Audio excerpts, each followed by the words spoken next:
Hello, everybody. So today is an auspicious day because in Hinduism, or say in the Hindu culture, today is Shivaratri. Shivaratri. So it is the celebration of a festival, I would say, for Lord Shiva.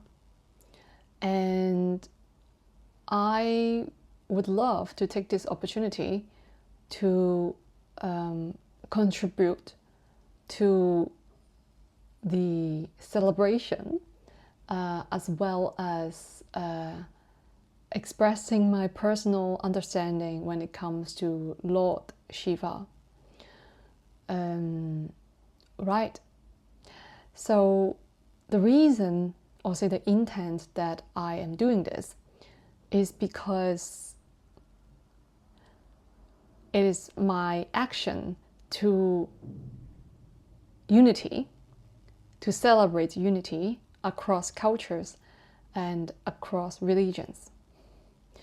Because after all, it really is just a matter of finding oneself, and all religions or any kind of ideologies or even theories that serve the purpose of leading us towards positivity and expansion, that is part of who we all are. And so in this collective consciousness, Lord Shiva in Hinduism would also be in every one of us. And that is why I would love to take the opportunity to celebrate this part of me, as well as also residing in each of us, which would be Lord Shiva. So that would be my intent. And the way that I am celebrating Lord Shiva would be expressing how I personally experience with such an energy, as well as what I understand when it comes to Lord Shiva from my personal experience and personal learning. Okay.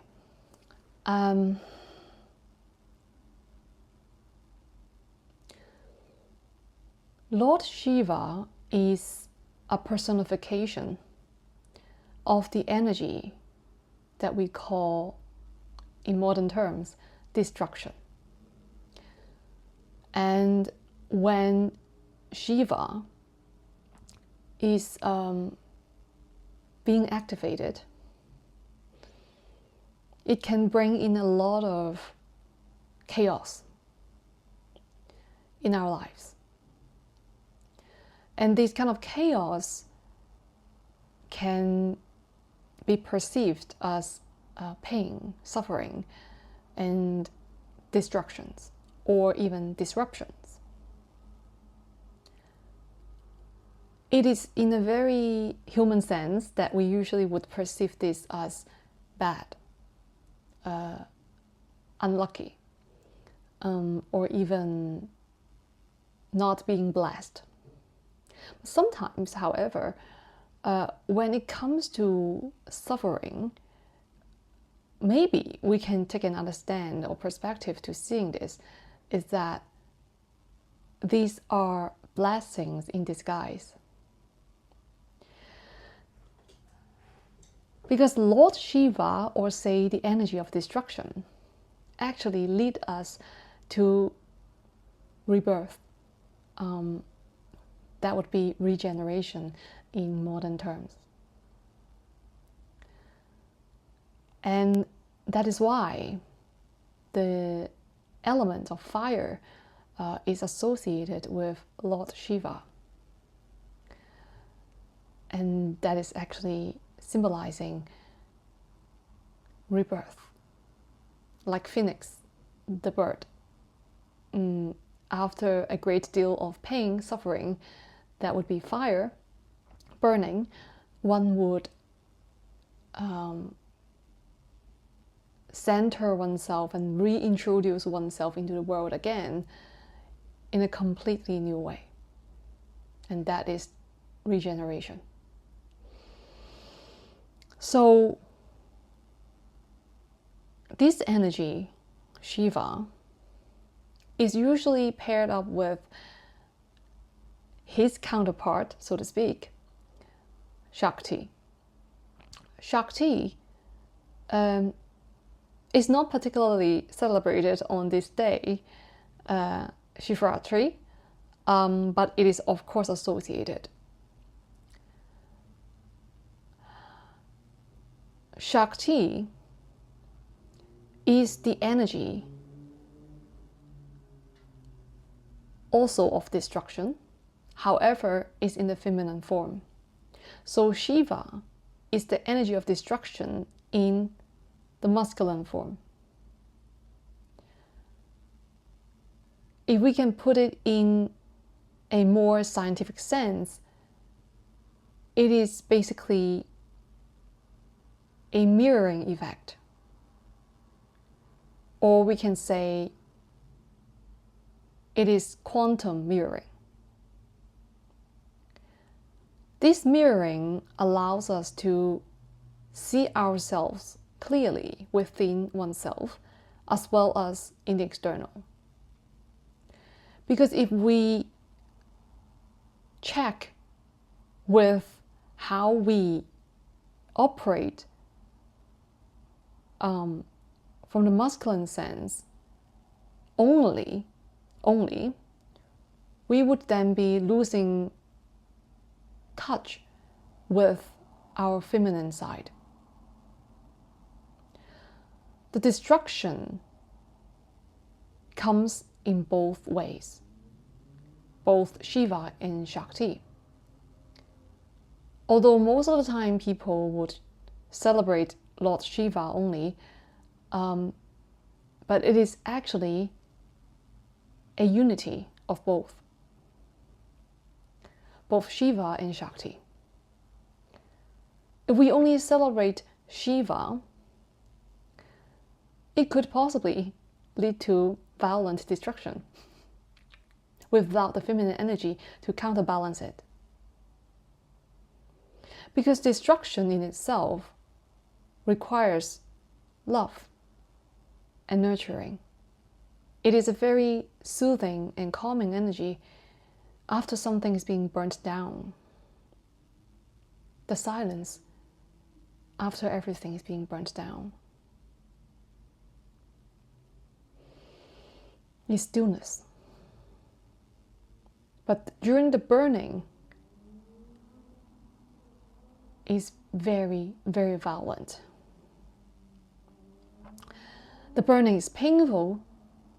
Not only that it's only painful, but it is so destructive that it could burn up a person, leading to further self-destruction. So in any case, the feminine energy needs to come in as a balance, as a counterbalance, in order to lead a person towards regeneration.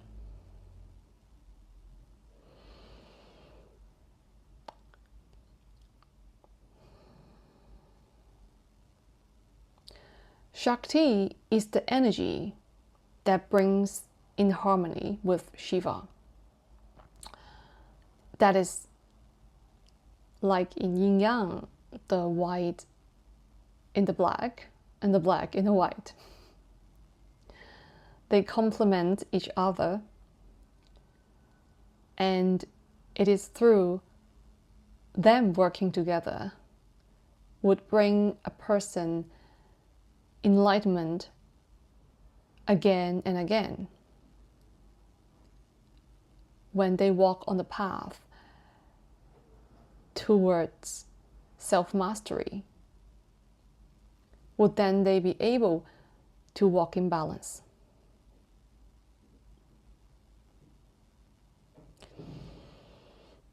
Shiva in itself is the energy not only regenerate, but also guide us to realize what we have to look within. And that would be the pain, would be the torture, would be the distress. All are different forms, or say manifestations of the burning fire, because it is painful. But it is through this pain, this suffering, that would lead us to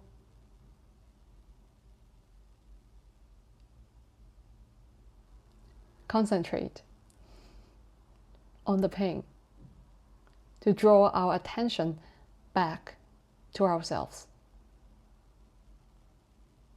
Pain does have this purpose, which is drawing our attention back from the external to the internal. And so this is what we are all here for. Partially undergoing different kind of circumstances, sufferings, trial and errors, let's say trial and tribulations, and that sometimes we would get confused. We would be disoriented, but that's all right, because that is part of the process. If we don't get lost, how can we be found again? Sometimes the reason behind anything that seems to be a misfortune is exactly the fortune itself. It might not seem like it in the beginning, but after you go through that fire bath, you would come to realize that, oh, I actually really needed that. If not, I would have not understood that lesson. I really needed that burning. If not, I would have not understood what I was not able to see. I needed that time, that period of suffering, to allow myself to look within, so to realize what I can improve on. I needed that time to trap myself in my own illusion, so to break out of it. I needed that time to stop, to slow down, to really see what I have been doing is just me buzzing around, doing everything, trying my best, but it's to no avail. And that is also why Shiva is also the god of destruction. Because once everything is destroyed, there's nothing. And when there's nothing, it means stillness. It means there's no more time. When I say there's no more time, it doesn't actually mean that like no more, no more, no more. It is rather in a sense that internal. It is an internal state of understanding peace. When peace is being tasted internally, it is a state of stillness and thus no time. As time becomes zero. If we see this from a metaphysical sense, zero is the origin, the source of everything, that everything is happening all at once. And time, Lord Shiva, that is the color white, which is light, comes from source. And source is infinity. As it happens, as everything happens all at once at the same time and keeps expanding. And that is darkness, black.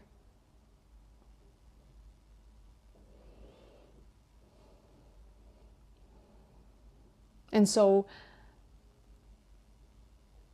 darkness, the origin, source, gives birth to Lord Shiva, white, or light, or time. And so, when we connect ourselves to source, to zero, to nothing, to stillness, there's no more time.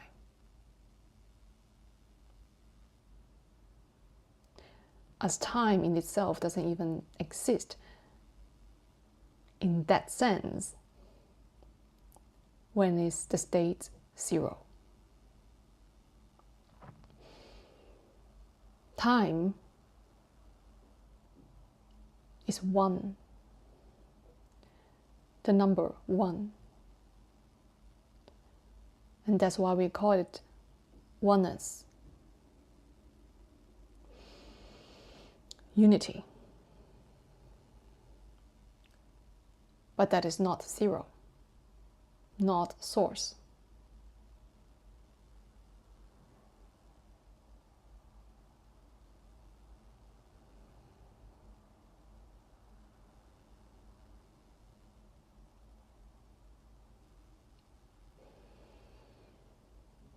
And so in this sense, when we understand what is zero, nothing, emptiness, void, Purusha,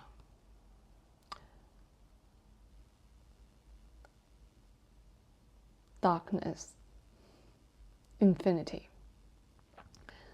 then we would know, or say understand, or even more accurately, experience. We would then experience that oneness means peace, stillness, as time is still.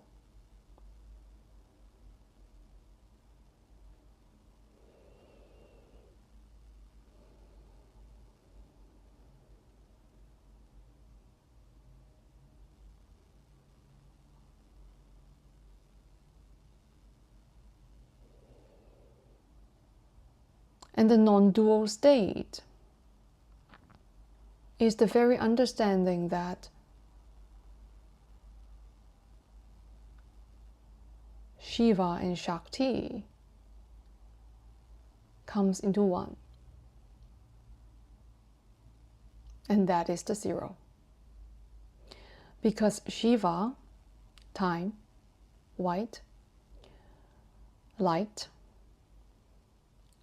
is plus one, positive one.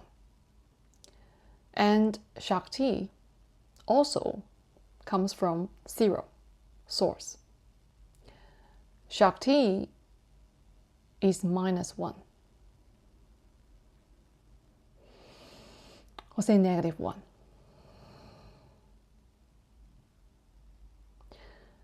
And that is why when both of them combine, that is completeness, wholeness.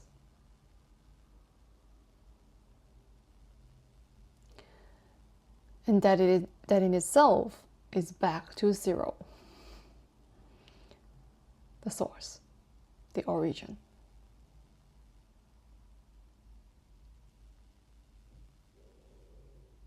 Two peas in a pot.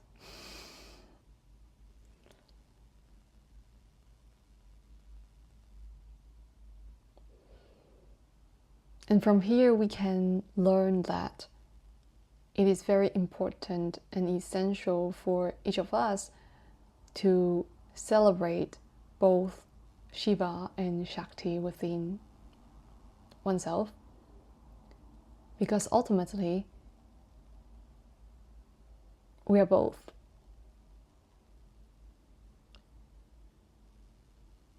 As we encounter any sufferings or pain in our lives, it is also important to understand that self-care is very important. And that would be the feminine energy, which is Shakti, comes into play.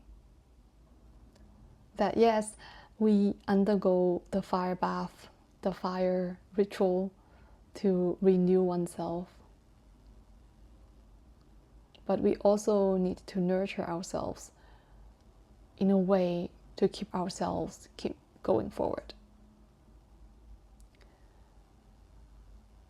If we just operate with only force, or say action, and not receiving, not nurturing, we would burn out very quickly. Or say we would be consumed by the fire very quickly. So balance is the key. And from here we learn from Shiva and Shakti is the exact example or case when it comes to energy. That is the balance. Or mathematically, is +1 and -1. And the source is 0. So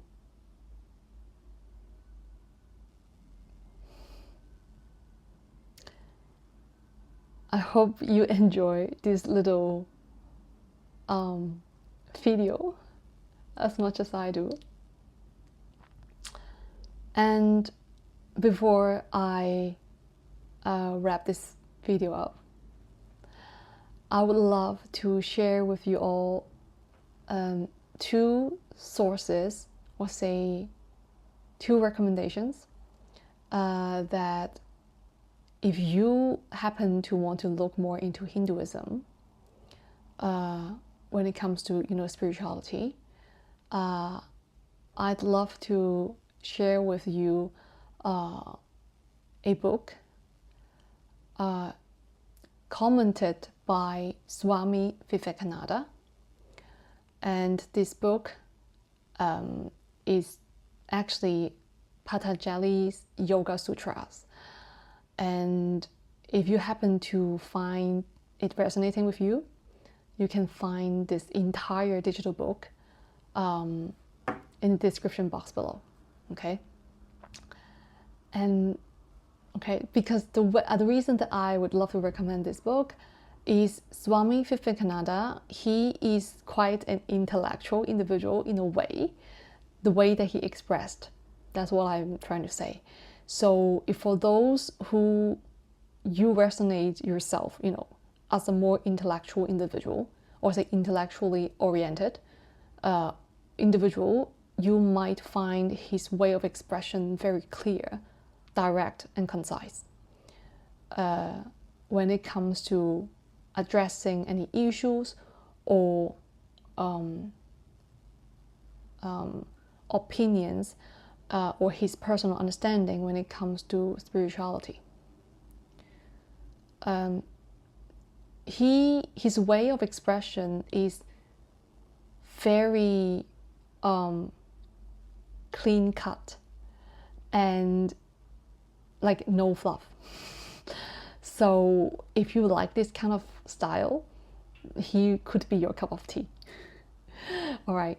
And okay, so that would be linked in the description box below.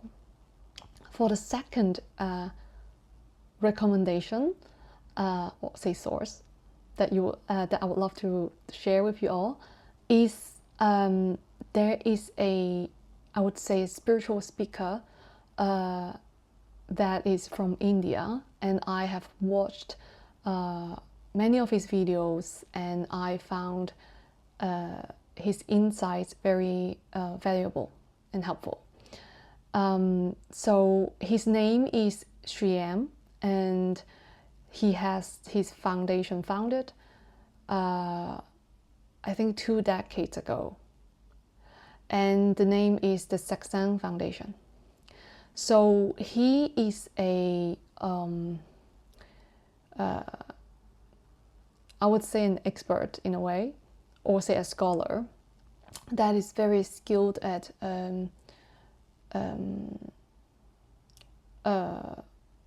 reading various religious texts, but especially when it comes to Hinduism and many ancient scriptures, he has a very deep knowledge when it comes to it.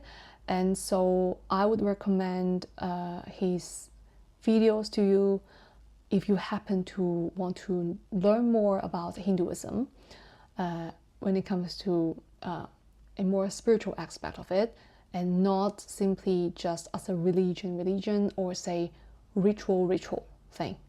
All right, so it is more of a balance or say towards or say about spirituality, which is of practicality. Okay, so that would be it, and I hope you enjoy this video as much as I do. It's a rather new genre, and happy Shivaratri, everybody. So have a great day, and I will see you in the next one. Bye bye.